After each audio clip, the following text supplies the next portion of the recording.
We always focus on fighters that can manipulate something tangible and visible, but what about when they're changing something you cannot see? In this case, time. Plenty of characters in fiction can alter the flow of time in the area around them, whether it's speeding it up, slowing it down, or just pausing it for a second to gain some advantage in a fight, or just skip ahead on a boring day. It's a very versatile skill. Like with time manipulation, you could skip to the end of this video in a flash. Anyway, thank you all for watching, and we will see you in the next video.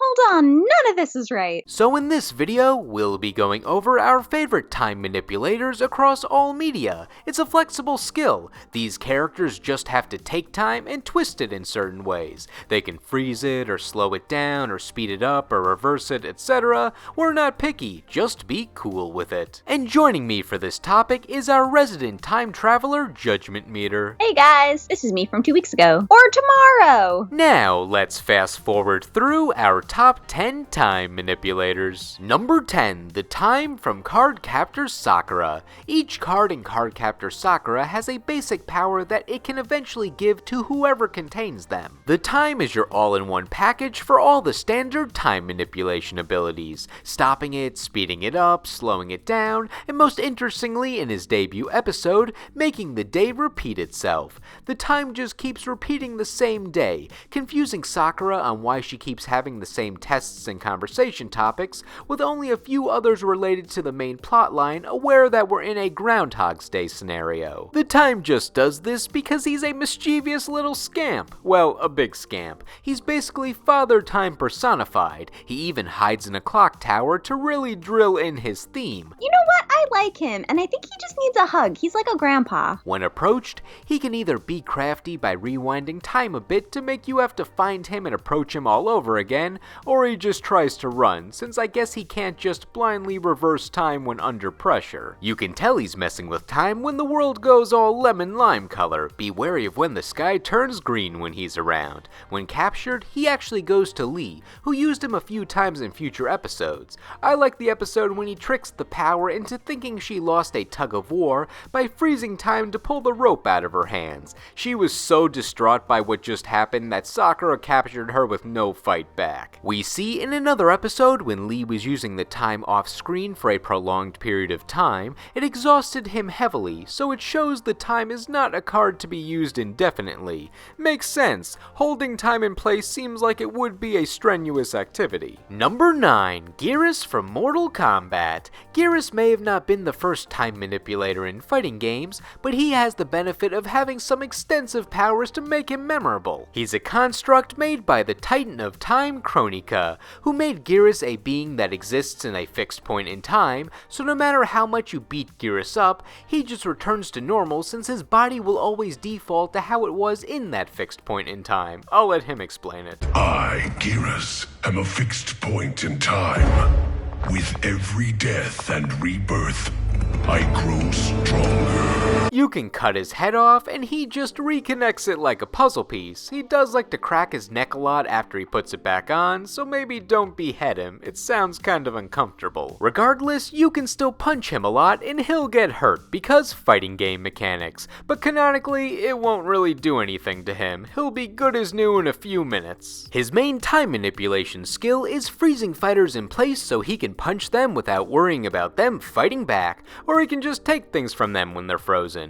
It makes you wonder why he doesn't just freeze time indefinitely and move the fighters away from him, since he seems to be able to do that unrestricted in the story mode. But once again, I guess we have to have fair fighting game mechanics, and the time manipulation eventually wears off in a fight. And then everything else about his powers are sand and punching things. Sand because he's related to the sands of time in an hourglass, and that's how he overcommits with his time theme, and punching things because, I don't know, his creator Kronika knows if he can just power through anything, it doesn't matter how magical of a fighter his opponent is. With all her power and abilities to create whatever she wants to as a Titan, I do like how Kronika's response to all the magic and weaponry in the Mortal Kombat universe is just to create a dude who can smash through everything. Side note, we also considered having Kronika as the main entry here, since she can do all the time freezing and more, and she created Giras in the first place. But outside of freezing time in the story mode and merging some timelines together, she doesn't do much in terms of time changing when fighting. During her boss battle, she mainly summons orbs, does energy blasts, and brings other fighters in from points in time to fight you, so she's more about doing funky things with time on a greater scale rather than fighting with it, so Giras wins on the gameplay front. That being said, Kronika still has this time reversal move that feels pretty busted when it hits against you, and she can throw a dinosaur in combat, which is pretty hype when it happens. Number 8, Time Wizard from Yu-Gi-Oh! It's all or nothing for Time Wizard. He either hurls everything 1,000 years into the future, or does nothing and blows up. With the manga and anime logic, Joey summons his trusty Time Wizard and spins his Time Roulette wand. If it lands on the time machine, the field is fast-forwarded 1,000 years with the intent of weakening whatever's on the opponent's side of the field, since 1,000 years of age generally won't do a monster good, and aging whatever's on Joey's side of the field to something that could generally use 1,000 years of experience, always being his baby dragon, which was a very on-the-nose concept. You take a baby dragon, you turn it into a wise old man dragon with nose fire. This is probably one of the only times where I like it when the baby gets old, because he looks like he has seen a lot of stuff, but he's still really cool. Oh, he got tufts on his cheeks. Don't breathe so hard into the mic. No, I got the filter. It's okay now. You told me it's okay. If you lose the roulette and land on a skull, it destroys your side of the field only and deals damage to you, but at least you get the visual of Time Wizard taking your field into a sporadic time portal, keeping with his theme. However, as cool as Time Wizard was, he was only really useful twice before we saw diminishing returns. His debut worked as intended. He turned Mai's Harpy Ladies old and useless, and he turned Baby Dragon old and useful. The next duel had him fossilizing Rex Raptor's Red Eyes Black Dragon, and then it was downhill from there.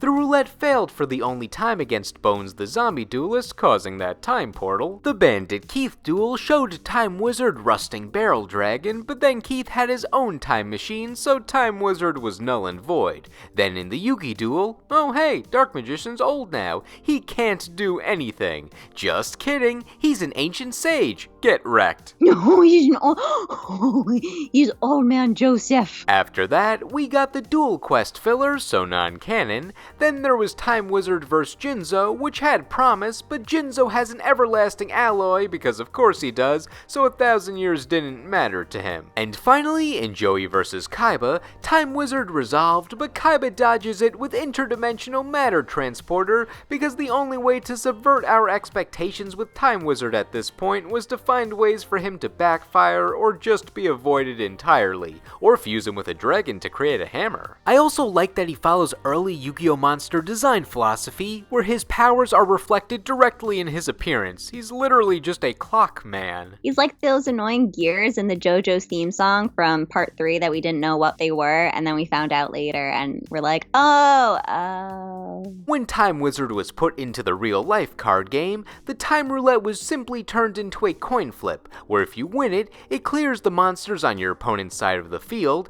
and if you lose it, it clears your side of the field and inflicts half their attack points as damage to yourself. So the time manipulation was simply turned into destruction. Since Time Wizard basically fossilized Red Eyes into dust with his effect, the destruction angle does make sense. However, they experimented with aging a few monsters with the card game mechanics, like making Thousand Dragon a straight-up fusion with Baby Dragon and Time Wizard, or having Dark Magician on your side of the field when you call Time Wizard's coin flip correctly, and then you can summon Dark Sage, but those were incredibly inefficient, so Time Wizard just became that guy that blows up the field in the real-life card game, even with his evolved form. But at least we'll always have the memories of when Joey would spin to win or spin to lose less, using our favorite clock with limbs. Number 7, Black Flash from DC Comics. Everyone knows the Flash for running fast, even to a point where it seems like time has stopped, but he's not much of a time manipulator.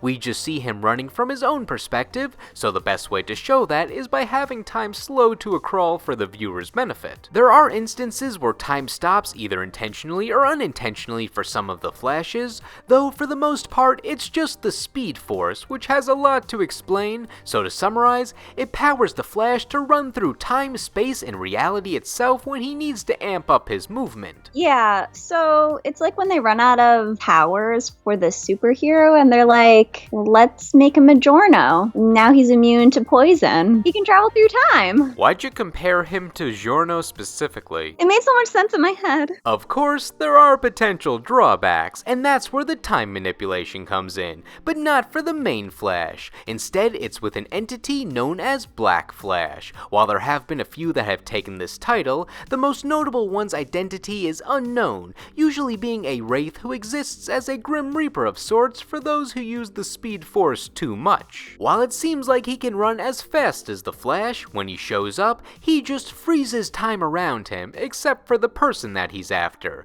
So it's almost like a subversion of the Flash running so fast that it looks like time has stopped. His time-stopping skill isn't used for any fighting, that's all speed, but it's used for his dramatic entrance. It's sort of like a "now you're trapped in here with me" situation, where he just needs to freeze time to strike fear into his target and then show them their future of nothingness. And then he chases you, a lot. You just have to outsmart his very persistent pursuit of you. Being a wraith, he has no attachments to the human world, so his mind is only focused on punishing your overusage of the Speed Force. I feel like that Justice League episode where Dr. Destiny invaded everyone's dreams was a way to have a Black Flash plotline without him being around, since the Flash dreamed that he ran too fast, and then the world around him appeared to have frozen due to his new permanent speed. So Dr. Destiny comes in like Black Flash and is all like, well, doesn't this suck? And then Flash was like, yeah, it does. Number 6, Goldo from Dragon Ball Z. I know Dragon Ball Super introduced much more powerful time manipulation compared to what Gildo has, with Whis being able to rewind time and Hit having his time skip ability, and those are indeed cool powers, especially Hit, but I wanted to go back to Dragon Ball's first time-altering enemy for this entry. Gildo is the weakest of the Ginyu Force and was the first up to fight. He had the gimmick of using psychic energy to stop anyone mid-fight and then laugh at them. Seriously, he could have just cut the time of this fight by following that up with, I don't know, any attack. Or he could have at least punched harder. He eventually took out a sharp tree, but even that he was slow to throw. But his time-stopping power is his most unique ability. When he holds his breath, time stops around him and he's free to roam. But because it's linked to him holding his breath, there's a clear limitation. He can teleport and stuff, but he still has to use his time wisely, and not being strong enough to kill with force when time is frozen, he essentially needs to use his time-stopping abilities to set up for his mind binding to do the rest of the work. I like when the time-stopping is more of a comeback factor for him. It's not this crazy strong move, it wasn't pure badass like Hit, it just helped Gildo keep up with the super dangerous world of Dragon Ball fights, and it was also funny how he activated it. It had that classic Akira Toriyama subversion and charm. Gildo is clearly outmatched against Krillin and Gohan, so when they're flying around at light speed and he can't even see them, Gildo's Hail Mary is to blindly hold his breath and see where they stop. The funny thing was, he really had to improvise, since they were right in front of him and he was like, well, now what? And he can barely run away when he does it, since he still has to hold his breath at the same time, so it's a simple limitation of the body. Curse this alien anatomy that also has a circulatory system. Though, the time stopping still gives the illusion that he can move fast, since to Krillin and Gohan, it looks like he moved faster than light speed when time resumed. The power may be incredibly limited, but it pays the bills, and quite frankly, it would have worked if Vegeta cared about a fair fight, beheading Gildo from the back when he was doing his laughing and taunting. I almost feel kinda bad for Gildo, cause he was basically the underdog, but I guess losing is the ultimate fate when you're working for the greater evil. Don't punch a child! Number 5, Kurumi from Date Alive. She gets her time powers through guns. Each different bullet in a gun affects time in a different way, having 12 total for each numeral on a clock, called the Zafkiel. And to really drive in her time manipulation theme, she summons a giant clock to absorb the numeral into her gun before using each power. Plus, her eye is a clock, so as I said, she really embraces this theme. These guns aren't particularly lethal, except for when she just uses normal bullets in them, but generally, they'll give her opponent a disadvantage, like freezing them in time so she can just hit them point blank when they can't move, or slowing them down so when she rushes in, it appears that she's going significantly faster because their perspective is slowed down. She can also use these guns on herself, like speeding up her mobility or rewinding time if she gets an injury, so her body is right where it was before she got that injury. She can also send your mind back in time with the gunshots, along with a different power that sends you back or forward in time physically. It does wear off, so eventually you'll be put back in the proper time period, so it's more of a temporary solution for her, getting someone out of the way for a bit. Or she'll send someone back to help her alter the timeline, but hey, that's the butterfly effect. In addition, one of the gunshots can sort of give her a fortune teller-esque power, where if she shoots a meaningful item from someone, then she gains any memories associated with that item to give her more insight on whoever she's fighting. Her final notable ability from the Zafkiel is that she can create clones of herself with the gunshots. I'm not sure how you can explain that this is time related, but I think the best way that she does is she says that the clones are essentially recorded versions of herself that can still think freely, but they're linked to her consciousness, so if she dies, all the clones die. Regardless of how you analyze it, you have to fight a dozen of her while she's messing with time and has a gun. Good luck taking her down. Number 4, Phil Connors from the movie Groundhog Day. When looking at live-action movies with time manipulators,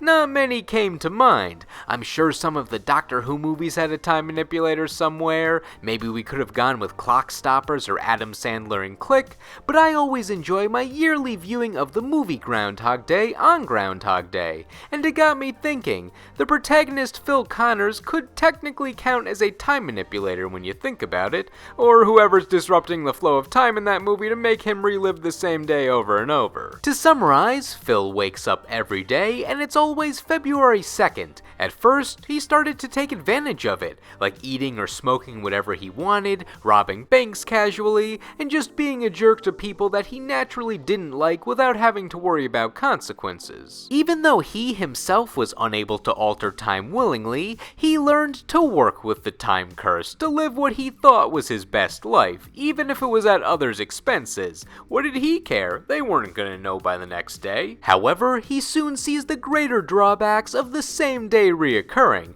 As time went on, or technically didn't go on, he became bored, depressed, alone, and he realized that there's no escape. He's also technically immortal now because he can't even die to escape without waking up the next morning as if it's normal. But then he comes to the realization that if he can better himself as a person, maybe he can escape this temporal reset that is his life. So while it wasn't really Phil messing with time intentionally, I dedicate this entry to whoever kept resetting time to punish Phil. Mischief of the time goddess and all that. This probably wasn't the first ever plotline in history involving a repeating day, but Groundhog Day definitely helped popularize this type of story. Hell, I even used Groundhog Day as a term for a repeating day earlier in this video. They turned a trivial holiday into a trope. Number 3, Sailor Pluto from Sailor Moon. Stopping time in the Sailor Moon universe is nothing to be messed with. Sailor Pluto has the skill to do this due to her role of guarding the space-time door, but it's finite with one hefty cost. If she stops time, she gets to move around and do whatever she needs to when time is stopped, but when time resumes, her life will end. And what does the guardian of this door do? Well, you just get to stand around all day in an empty room. Does she have anything to eat in there? Does she even eat? The 3 rules of her post were never to leave it, and she does, not allow anyone to travel through time with the door, Chibiusa sneaks by her, and not to disrupt the flow of time. Well, she's on this list, so you can guess how that goes. Does she really need to stand by this door for all eternity? Can't she go out and have some fun once in a while? You do not have enough faith in this Sailor Scout. Without her, time would just be like leaking everywhere. The Neo Serenity place would be all crazy up with Tokyo, and oh my goodness, they'd be like 2 Serenities just everywhere. That's like a lot of Usagi's. I don't know if we could handle that. When the world was going to hell, Sailor Pluto thought she might as well use this forbidden technique since everything else was going to die if she didn't. As mentioned, it's a basic time freeze where she can move around for a a bit while everything else is immobile. She uses her time-stopping powers to prevent that Diamond Prince guy from touching the silver crystals together, which would destroy the timeline as we know it. She can also select which people can move around when time is frozen, so Usagi was able to run over and grab the crystals out of his hand while he was unable to move. They really show the severity that should come with changing time, compared to other characters on this list that just change time willy-nilly as if they're not breaking the rules of reality when they're doing this. Remember, Sailor Pluto dies when she does this, so it shows that she's a very noble person, protecting her allies, knowing that it will cause her to make the ultimate sacrifice. You know what? She does what she can. She was demoted as a planet and she really needs a hug. Yeah, I hear ya. I too was demoted as a planet. Though this is the Sailor Moon universe, so you have a high chance of being reincarnated as the same person with the same powers later on, but no memories of your past until someone reminds you, so it just gives Pluto a chance to have a dramatic moment before revealing that she's back as a human botanist now. The funny thing was, this was only in the manga and in Sailor Moon Crystal. In the original anime, she didn't do the time stop at this part, so she never died and got reincarnated, causing some continuity issues when the manga and the anime were lining up. Instead, they had to write that she could now leave the time door, and she created an alter ego where she was a human botanist but still the same Sailor Pluto that we knew. However, the original anime still wanted to show the severity and importance of her time stop ability, so they added it to the Sailor Saturn arc, where Uranus and Neptune were about to die in a helicopter explosion, so Pluto stops time to get them out, and then she died. Once again, she shows up later perfectly fine. Still, she gets to do something dramatic. Number 2, Dialga from Pokemon. Dialga's time powers are scary. We always hear about how it can control time, but we never really see it alone. It's either combined with Palkia, the controller of space, for the ultimate space and time distortion, or when Dialga's been soloing games, the villain tries to use its power to destroy the modern universe as we know it and create a new one for Team Galactic, which is actually the same purpose that Palkia has in a parallel game, so nothing truly unique for Dialga. Outside of that, we just heard the legends of Dialga in things like the Pokédex, saying that this creature started time as we knew it and could stop it whenever it felt like it. It could also travel through time, so it holds great power that it chooses not to unleash on us, except its attack Roar of Time, which it can use in battles. That move just kinda cleans house as a Hyper Beam style attack, where Dialga bends the fabric of time itself to do about 150 powers worth of damage. Seems a bit excessive for a basic Pokemon battle, but I guess if you get an Elite Four title out of it, go crazy if you catch him. But Dialga had a few more defined time-altering abilities, most specifically seen in the anime. While Dialga had a few roles in the anime movies, either involving a mess with reality when it battled Palkia or doing some time traveling, it was seen many years after those movies in a late 2021 episode of the anime, when we saw the side effects of Dialga letting his power go crazy. In an alternate reality where Dialga and Palkia are fighting yet again, give it a rest you two, we see Dialga just lets loose all of his time dust, causing life to be rewound, specifically in areas exposed to it, and mainly the Pokemon. All the Pokemon in town have turned back into eggs because Dialga rewound their genetic makeup, and if the Pokemon aren't eggs, they've turned into their previous form. It's how you'd expect Pokemon de-evolution to go, where they just shine for a second and boom, they're their previous form. The weirdest one to me is seeing Ash's Pikachu revert into a Pichu, which made me realize that Pikachu was technically a Pichu before we met him, even though the concept of Pichu didn't exist when Ash met him in the very first episode. Eventually, all the Pokemon are reverted to eggs, and even the kids get hit by Dialga's time reversal beam to make them slightly younger, but it wears off after like 3 minutes because they beg the two to stop fighting, and it works. Arceus comes out to calm them down, and then Palkia and Dialga were like, my bad, sorry, time will go back to normal now. So all in all, Dialga could be a terrifying beast that could rewind time until it never existed, and we all just need to be nice to him. So let's be grateful that Dialga is actually a pretty agreeable dude when Palkia is not around. Maybe Celebi could stand up to Dialga since that's another time-traveling Pokemon, but I've never seen them square up against each other. For honorable mentions, I asked my audience who they would put on the list after we picked our 10, to which we learned we're missing out on some good anime and video game choices.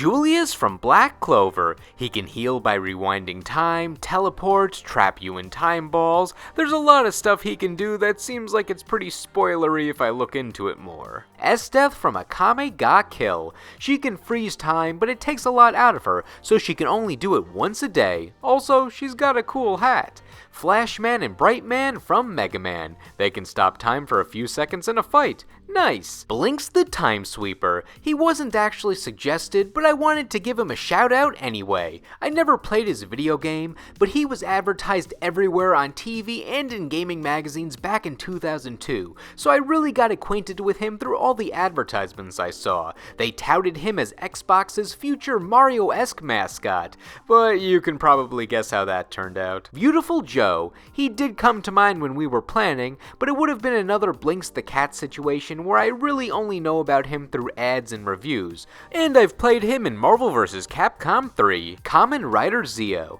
I don't actually know anything about Kamen Rider, but I do respect it. Homura from Madoka Magica. I also haven't watched Madoka, but I do know this character has a tragic backstory that I probably shouldn't spoil for myself. Shadow the Hedgehog, Chaos Control, and Nikaido from Dorohedoro. At first, I was like, who is this character? And then I saw her half-devil form, and I was like, I've seen her! I don't know where I've seen her, but I've seen her! And I like this design. The pieces just kind of fell in place for number 1. There's an iconic anime villain with this power in a series with other final villains who can also do time stuff, so why not? Number 1, Dio from JoJo's Bizarre Adventure. What can you say about Dio that hasn't been said? He's got catchphrases, invincibility, and a backstory that influenced the whole series. I do find Part 1 Dio to be a more interesting character compared to his Part 3 personality, since he had more of a direct motivation to ruin JoJo's life and had clear weaknesses,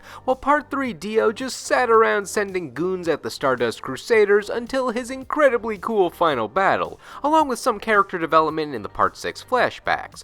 But Part 3 Dio is when he developed his stand and time-stopping powers, so that's the Dio that I'll be focusing on. After stealing the deceased body of Jonathan Joestar, Dio rose up from under the sea 100 years later to get his revenge on the Joestar bloodline. While his initial plan was to just kill them with vampire powers probably, he learned that he had a stand that grants him the ability to pause time and just move around during that pause. Because he was still recovering from being underwater for about a century, he couldn't use this skill to the best of his ability at first, but as he got stronger, he could stop time for 5 seconds, and then 6, and then it kept going until he got to about 10 seconds for him to do whatever he wants during that pause. Usually he uses it to kill off some pest or keep someone captive, but sometimes he just uses it to mess with people. Who could forget that time he just kept putting Polnareff at the bottom of the staircase when he was trying to walk up them, leading to the various online parodies showing what that would look like from Dio's perspective. Hilarious! What I like the most about the final Dio fight, outside of knowing that he can stop time,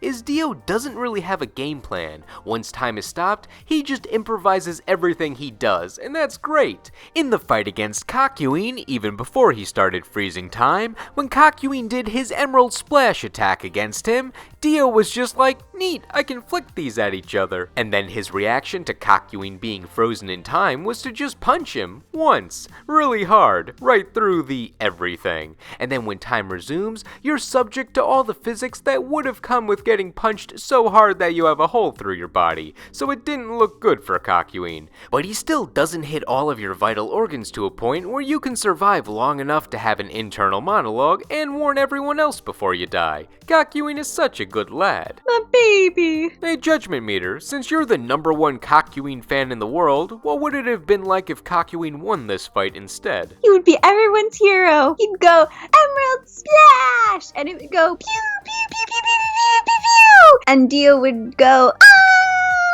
And then splat! And then everyone would say, yay, Kakuin! Yay, Kakuin! And they'd give him high fives and fist bumps. And then Holly would be saved. And then it's over, done, yay! And then he'd be in the next season, and then I'd be happy. To continue the improvising, when Dio fights Jotaro, he just takes a bunch of knives from a nearby restaurant to throw at Jotaro when time is frozen. Like, what would he have done if this fight was in the desert instead? Would he have just thrown sand in his eyes? Or does he default to punching holes through people when time is frozen and there's nothing around. It's funny how Dio's most iconic weapons are just a bunch of cooking tools that you could pick up at your local kitchen shop. Actually, his most iconic weapon is probably the Road Roller, because, well, it fits with the improvised part of the fight, and it's just ridiculous. I get it. He wanted to find the largest movable item to crush Jotaro with when time was stopped. But how did he know what the Road Roller was? Earlier he was commenting that he's never seen an automobile in person, as if he's only read about them. Did he just study all the vehicles in history when he was in hiding? Either way, it was cemented in history that Dio could summon steamrollers.